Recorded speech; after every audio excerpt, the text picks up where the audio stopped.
კიდევ ერთხელ მოგესალმებით, მემარცხენე ალიანსის თავმჯდომარე ბატონი სოსო შატბერაშვილი შემოგვერდა გადაცემის ამ ნაწილში. მოგესალმებით ბატონ სოსო, მადლობა გადაცემაში მონაწილეობისთვის და ძალიან ბევრი თემაა, რომელზეც მე თქვენი შეფასებები მინდა მოვისმინო. მათ შორის პირველი იმ დაკავებების სერიაზე, რომელიც ჩვენ ვიხილეთ, ხო, ჯუაშერ ბურჭულაძე, ყოფილი თავდაცვის მინისტრი, დააკავეს, იცით, სერიოზული ბრალდებები აქვს, მას სამსახურებრივ მოვალეობის უფლება მოსილების ბოროტად გამოყენება და უკანონო შემოსავლის ლეგალიზაცია. ეს არის ბრალეულობა, რომელიც აქვს წაყენებული და 9-დან 12 წლამდე შესაძლებელია თავისუფლების აღკვეთა ემუქრებოდეს მას. მიდის თუ არა, ვთქვათ, პროცესები იქითკენ, რომ ირაკლი ღარიბაშვილზე გავიდეს ეს მთელი სერია დაკავებების და შემდეგ უკვე სხვადასხვა პოლიტიკური პარტიების ლიდერების დაკავებებიც ვიხილეთ გუშინ და ამაზეც გკითხავთ. პირველი ალბათ ყველაზე მნიშვნელოვანი ეს არის, რა პროცესს ვადევნებთ თვალყურს. მოგესალმებით ლიზა, მივესალმებით ძვირფას რადიოსმენელს და ტელემაყურებელს, მადლობა სტუდიაში მოწვევისათვის. არჩენებამდე სულ 3-ოდე კვირა დარჩა და დიდი მადლობა, რომ ასეთ აქტუალურ საკითხებზე თქვენს ეთერში ვსაუბრობ. დავიწყოთ იმით, რომ დაჭერების სერია გრძელდება, მათ შორის ქართული ოცნება საკუთარ წევრებს და საკუთარ ლიდერებს აპატიმრებს. მე არ მჯერა თუ დაუმტკიცდა ბატონ ბურჭულაძეს ეს ქურდობა და მსხვილი ქურდობა, რაღაც მილიონზე მეტ ლარზეა ლაპარაკი, მე არ მგონია, რომ ის მარტო მოქმედებდა და მას არ ყავდა უფროზევით მფარველი. ეს ყოველად შეუძლებელია, რომ მინისტრმა შეძლოს ამხელა თანხის მოპარვა და მას ზევით არ ყავდეს მფარველი. შესაძლოა ეს ღარიბაშვილიც კი ყოფილიყო.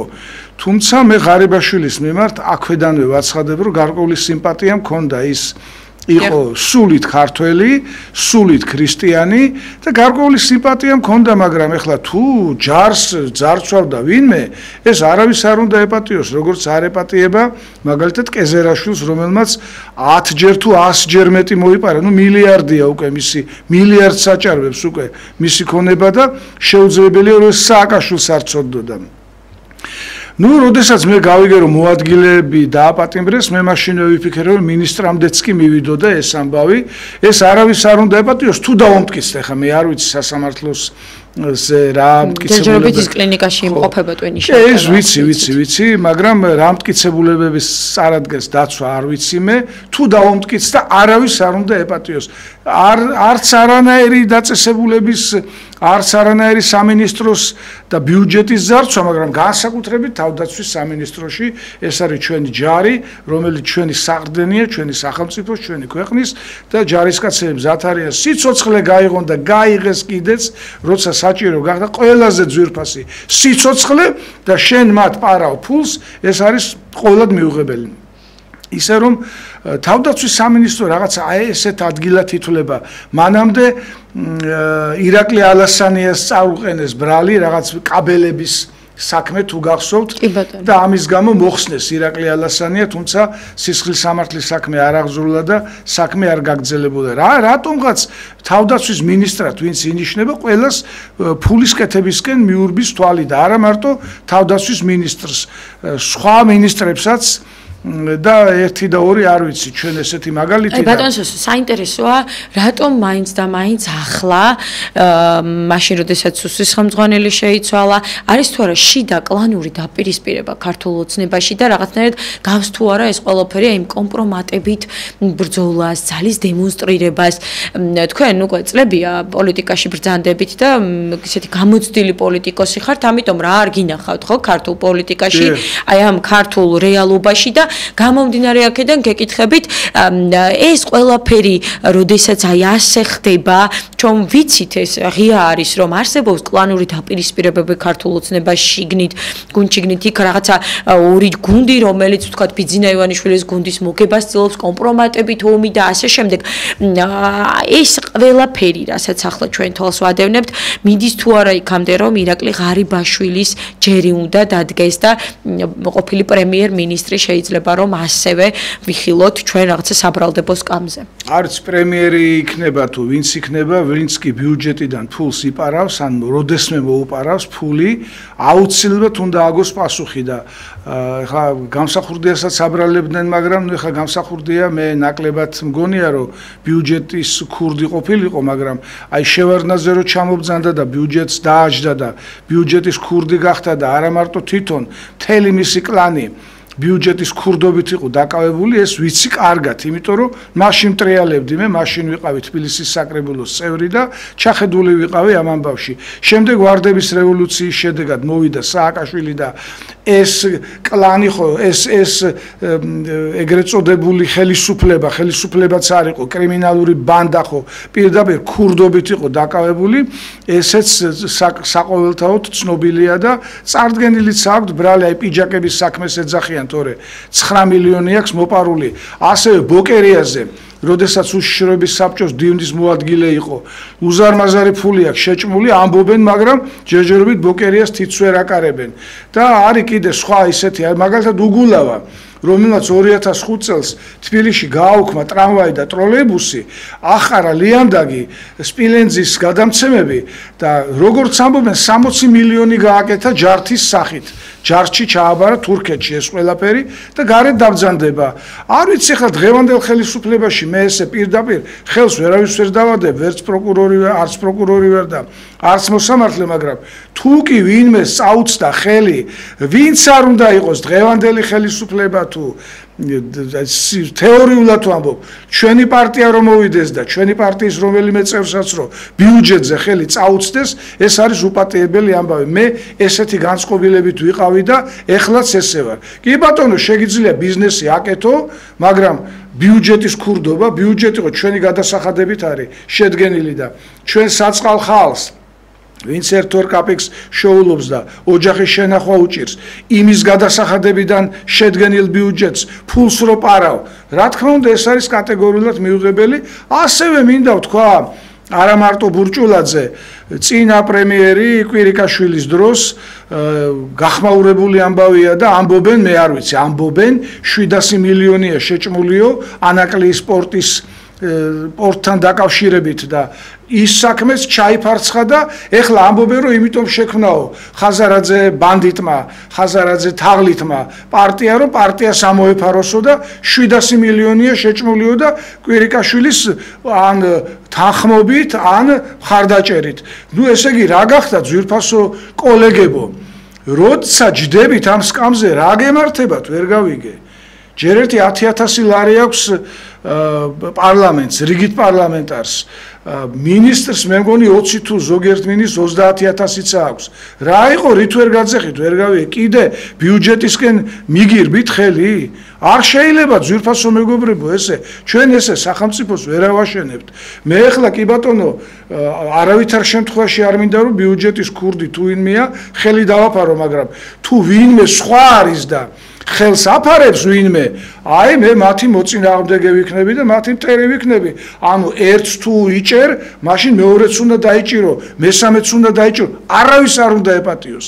არც ერთ ადამიანს არ უნდა ეპატიოს ეს ამბავი. მინისტრის პოზიცია გახდა ცნობილი, სადაც ის საუბრობს, სადაც საუბარია იმაზე, რომ წარდგენილ ბრალს არ აღიარეს და ბრძოლას აანონსებსო.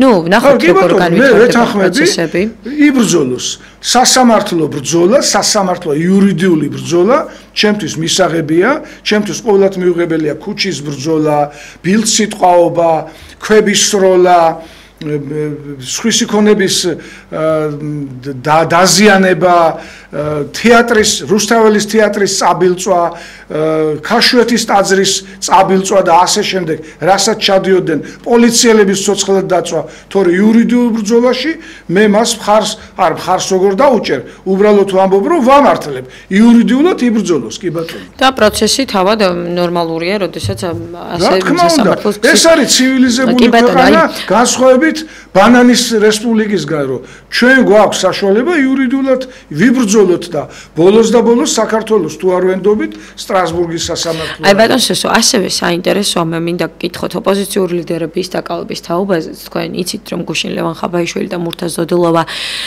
ოპოზიციონერი ლიდერები დააკავეს და საინტერესოა რას იდავებიან ხაბაიშვილის ნაწილში, როდესაც ხაბაიშვილმა თვენახევრის წინ პოლიტიკური ტიპის განცხადება გააკეთა, საჯარო პოლიტიკური განცხადება გააკეთა პირდაპირ ეთერში, სადაც მან თქვა, რომ იმ მაღალჩინოსნელ ძალოვანებს, რომლებიც აქციაში მონაწილე ადამიანების მისამართით ხელს არ აღმართავენ, $200,000 ვთქვათ პირდებოდა. ეს არის მოგთამვა თუ ეს არის პოლიტიკური განცხადება, რომელიც ნებისმიერ პოლიტიკურს მსგავსი პოლიტიკოს შეიძლება მსგავსი ტიპის განცხადება ან იუმორით, ან ვთქვათ გაბრაზებულად შეიძლება გაუკეთებია. მე მახსოვს თქვენი არაერთი განცხადება და ამ სტუდიაში არაერთი პოლიტიკოსის განცხადება, მაგალითად ხმაურიანი, მალხას ტოპურიამიცის ხოლმე კაცო გადაცემაში ისეთ რაღაცა სიტყვის მთელი გადაცემა ვაწყნარებ და ვამშვიდებ, ხო?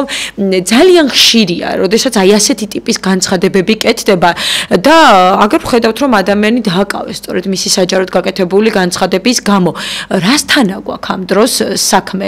შეიძლება ამ ადამიანების უკან რაიმე სერიოზული ბრალდება იდგეს და აი ამას ედავებოდნენ, თუმცა ასეთი ტიპის საჯარო განცხადებები უნდა იყოს თუ არა ესე კანონით დასჭადი, რას ფიქრობთ? საერთოდ მოწოდება დამხობისაკენ მე არ ვიცი ახლა ამ ანეტა ერქმევია თურმე ხელს ესე აწერს და ანეტა კაც რო ანეტა ერქმევა იმან თავი უნდა მოიკლას უბრალოდ რაზეა ლაპარაკი ესეთი განცხადება რომ აი დამხობის მე არ მომისმენია მისგან ჩემთვის არის ხაბეიშვილი ძალიან სასაცილო პიროვნება აი ახლა ხო ხედავთ ლაპარაკობ და მეღიმება თუმცა შეიძლება მის ოჯახს არ ეღიმება ციხეში ჩასვეს მაგრამ ნუ მეღიმება ამ ადამიანზე ეს არის სასაცილო ადამიანი ეს არის კომიკური პიროვნება და არ ვიცი ახლა თუ მას ეს არ დაუმტკიცდა იბრძოლოს სასამართლოში აი კიდე წეღანდელის არ იყოს სასამართლო იმიტომ არსებობს იმიტომ გვაქვს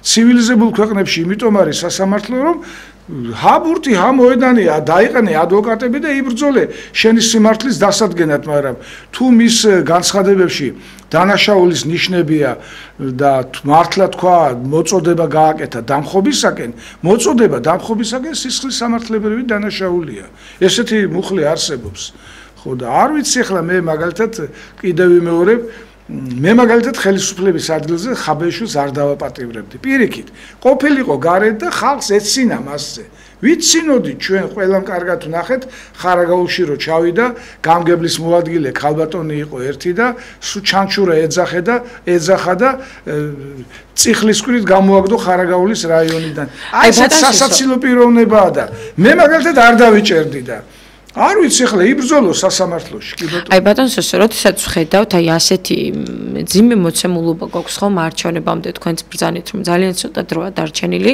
ვხედავთ რომ გარკვეული ნაწილი არჩევნებში არ იღებს პოლიტიკური პარტიების ამონაწილეობას გამოკვეთილად ქართული ოცნება ყავს ის პოლიტიკური პარტია რომელიც აბსოლუტურად თითქმის ყველგან ელოდება გამარჯვებას და დამაჯერებელ გამარჯვებას პირდება საზოგადოებას თუმცა ის კონკურენტი რომელზეც წლების განმავლობაში აპელირებდნენ რომ თავარი პოლიტიკური პარტია იყო ნაციონალური მოძრაობა არც იღებს ამარჩევნებში მონაწილეობას ხომ პირველ რიგში ვის რა შანსები აქვს ზოგადად თვითმმართველობის არჩევნებში და შემდეგ უკვე რამდენად არათანაბარი რამდენად არასწორი პოლიტიკური პროცესები და ასე ვთქვათ პოლიტიკური ველია ჩვენს ქვეყანაში შექმნილი საინტერესოა იმიტომ რომ ჩვენ ვხედავთ რომ მარტო ერთი პოლიტიკური პარტიის ბანერებია ქალაქში როდესაც სხვა პოლიტიკურ პარტიას არ აქვს შესაძლებლობა რომ თუნდაც ვთქვათ რეგიონებში კამპანია წარმართოს ეს არათანაბარია თუ არა უკვე ვთქვათ არჩევნებში მონაწილე სუბიექტების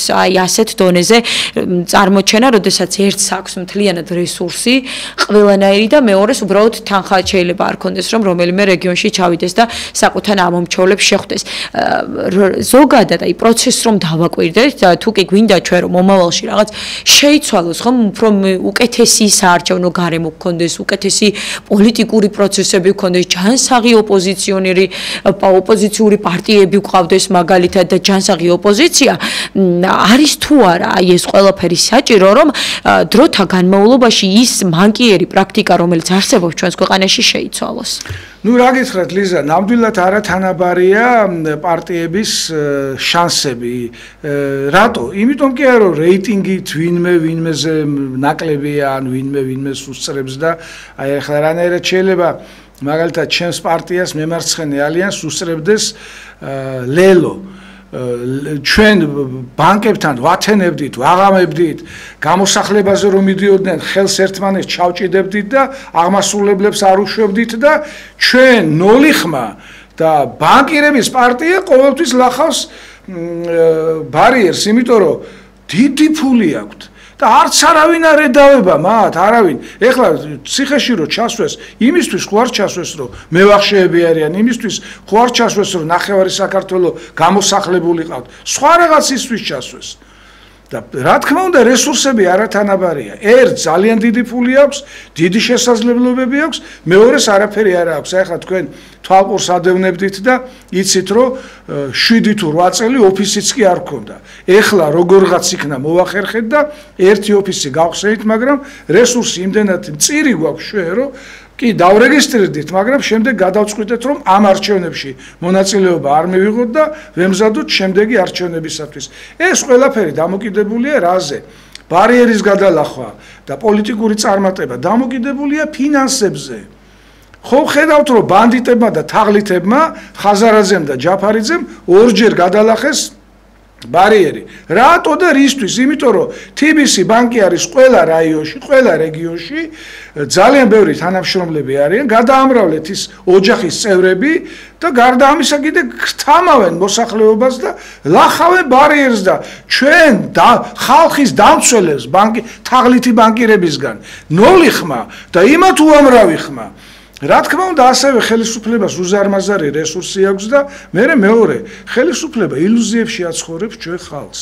რა არის ეს განცხადება გაუთავებელი, რომ 2030 წლისთვის ჩვენ ღირსებით შევალთ ევროპაში. რანაირი ღირსებით შეხვალ, როდესაც ევროპა გთხოვს, რომ გააუქმეთ წმინდათა წმინდა ქართველისათვის. ოჯახური სიწმინდის კანონი, სადაც არაფერი განსაკუთრებული არ წერია, წერია ის, რომ არასრულწლოვანს არ უნდა ქონდეს უფლება, რომ სქესი გადაიკეთოს, მამაკაცს არ უნდა ქონდეს უფლება, რომ მამაკაცზე ოფიციალურად დაქორწინდეს და არაოფიციალურად თავში ქვაუყლიათ, ქალს არ უნდა ქონდეს უფლება, რომ ქალზე დაქორწინდეს და 1000 სიბინძურის პროპაგანდა არ უნდა ხდებოდეს. აი ეს კანონია და გააუქმეთო და დიდი შეცდომა იყო თავის დროზე, ვეწინააღმდეგებოდი ჩვენ და არქივში შემონახულია, როდესაც ხელისუფლებამ ჩაწერა კონსტიტუციის ახალ რედაქციაში დასავლური კურსი. ჩვენი პარტია არასოდეს არ ყოფილა დასავლური კურსის მოწინააღმდეგე, მაგრამ რას დღეს დასავლეთში ხდება? რა კორუფციაშიც არის ჩაფლული ურსულა ფონ დერ ლაიენიდან დაწყებული, რა ვიცი, ვინ აღარ ბელგიის პოლიციამ ტონობით კუბომეტრობით ფული ამოიღო, როდესაც ჩხეკავდა. აი ბატონო, ერთ კითხვას დაგისვათ თუ შეიძლება. ევროკავშირის წევრი 27 ქვეყნიდან ხომ ჩვენ ვიცით, რომ მხოლოდ 16 ქვეყანაშია ერთსქესიანთა ქორწინება დაკანონებული. რატომ მაინც და მაინც საქართველოს მისამართით არის აი ესეთი დაჟინება, თქვენ როგორ გგონიათ, თუ ეს არ არის პროპაგანდა, რომ საქართველოს დააკანონოს მაინც და მაინც. აი თუ კი სხვა წევრი ქვეყნების ლიდერებზე უკვე აღარ მიმდინარეობს ეს დაძალება, ეს საუბარი, ეს ხომ არ არის ფასადი, რომელსაც ქართული ოცნება გვთავაზობს, რომ თუ კი ჩვენ ევროკავშირისკენ მიმავალ გზაზე ვივლით, ეს იქნება აუცილებლად თავსმოხვეული პროპაგანდა და ეს იქნება აუცილებლად შესასრულებელი. ძალიან ბევრ ადამიანს აწუხებს ეს კითხვა, ძალიან ბევრი ადამიანის კითხვას გისვავთ ახლა, იმიტომ რომ ჩვენთან იცით ინტერაქტიული გადაცემებია ძალიან ხშირად და ახალგაზრდებმა რამდენიმეც დაარეკეს, ზუსტად იგივე, ვთქვათ, ნარატივი გააჟღერეს, რომ როდესაც ეს იყო ადრე პოპულარული და ეს მოთხოვნები გააჩნდათ, ვთქვათ, ევროკავშირის წევრი ქვეყნების მისამართით, მაშინ კი ბატონო, მაგრამ ახლა ხომ აღარ არის უკვე ასეთი მიდგომა და აი ასეთი დამოკიდებულება, რომ გინდა თუ არა შენ მიიღე, ხომ? ეს ტენდენციაც აღარ არის უკვე ეს მიდგომა. ეხლა პირდაპირ მოვიდა მოთხოვნა, თუ გინდათ, რომ ვიზა ლიბერალიზაცია დაგიტოვოთო, გააუქმეთ ეს ორი კანონიო. მოთხოვნა მოვიდა პირდ, რატო გთხოვენ მაშინ? კი ბატონო, მე ოპონენტი ვარ, ქართული ოცნების მოწინააღმდეგე ვარ. გავაკრიტიკებ, თუ კი რამე გასაკრიტიკებელია და ვაკრიტიკებ, ეხლა ამ წუთას აბა რას ვაკეთებ? კონსტიტუციიდან უნდა იქნას ამოღებული ეს მოთხოვნა აუცილებლად. კურსი დღეს შეიძლება მარჯვნივ იყოს, ხვალ მარცხნივ იყოს. აგერ ჩინეთზე ავიღეთ ჩვენ კურსი უკვე. აღმოსავლეთისკენ ავიღეთ კურსი. კი ბატონო, დასავლეთს არ ვეწინააღმდეგე, მაგრამ ჩინეთთან რატო არ უნდა გქონდეს ურთიერთობა? რო გამოდის ვილსონი და ვიღაც სხვა კონგრესმენები და ამბობენ ჩინეთის კომპარტიას მიყიდაო შავი ზღვის სანაპირო. თვითონ შეერთებული შტატები რო ყველანაირ გზას ეძებს რო ჩინეთთან ურთიერთობა მოაგვაროს, მათთვის შეიძლება, ჩვენთვის არ შეიძლება? და აი მოთხოვნა მოვიდა პირდაპირ, მოთხოვნა. კი, ვიცი, აგვისტოს ბოლომდე გააუქმეთო. ეს მოთხოვნა რო არ მოსულიყო, დავაბრალებდი ქართულ ოცნებას და ვიტყოდი რომ აი იცით რა, ქართულ ოცნებას უნდა აი რას თქვენ თქვით, მაგრამ მოთხოვნა მოვიდა. ბატონსოს იქ იყო 8 პუნქტი და 8-დან მაგალითად შეიძლება 2 ან 3 შესრულებული ყავთ, თქვათ და იქნებოდა ეს რაღაცნაირად უკვე წინ გადადგმული და პროგრესული ნაბიჯი. მადლობა. ლიზა, ნებისმიერი ეხ დავასრულე. ნებისმიერი მოთხოვნა შეიძლება საქართველოს შეასრულოს. აი თუნდაც გამჭირვალეობის კანონი, ყველაფერი შეიძლება გააუქმოს და ამოიღოს. გარდა ოჯახური სიწმინდისა. ეს არის კავკასია, ეს არის საქართველო. არ შეიძლება აქ ესეთი რაღაცა. მოусმინოთ ამას წინა თქვა, იმან რა ქვია, ლუკაშენკომ თქვა. რა საკეთებთო ხალხო ევროკავშირის მიმართ? ქართველებს თხოვთო ერთსქესიანთა დაკანონებასო? ქართველებსო, რომლებიც საქართველოს საბჭოთა კავშირის დროს იყო ყველაზე ათი ვაჟკაცური ქვეყანაო და ვაჟკაცური ამათ თხოვთო ერთსქესიანთა ქორწინებასო? და ჩვენი ხელისუფლება გვეუბნება ღირსებით ევროპაში, რა ღირსებით ევროპაში? დაუყოვნებლივ უნდა იქნას ამოღებული კონსტიტუციიდან ეს მუხლი. გასაგებია თქვენი საუბარი, მაყურებელსა და რადიო მსმენელს კი შეგახსენებთ, რომ მემარცხენე ალიანსის თავმჯდომარე ბატონი სოსო შატბერაშვილი გახდა ჩვენი გადაცემის სტუმრები და აქვე მინდა დავაფიქსირო ჩვენ მაყურებელსა და რადიო მსმენელს ვუთხრა და ასე ვთქვათ, ღია შეთავაზებაც გავუკეთოთ არჩევნებში მონაწილე ყველა პოლიტიკურ პარტიას, მათ ლიდერებს ჩვენ ვუთმობთ საეთერო დროს და ნებისმიერ ლიდერს შეუძლია ჩვენთან აქტიური თანამშრომლობით გადაცემებში მიიღონ მონაწილეობა. ჩვენ ღია ვართ ჩვენი ეთერებიდან, მათი ასე ვთქვათ პროგრამები და გეგმების შესახებ მოისმინონ ჩვენმა საზოგადოებამ. მადლობა ყურადღებისთვის და იმისთვის, რომ გვიყურეთ და იყავით ჩვენთან ერთად. არ გადართოთ, ძალიან მალე შემოგერთდებით ინტერაქტიული გადაცემით. დროებით.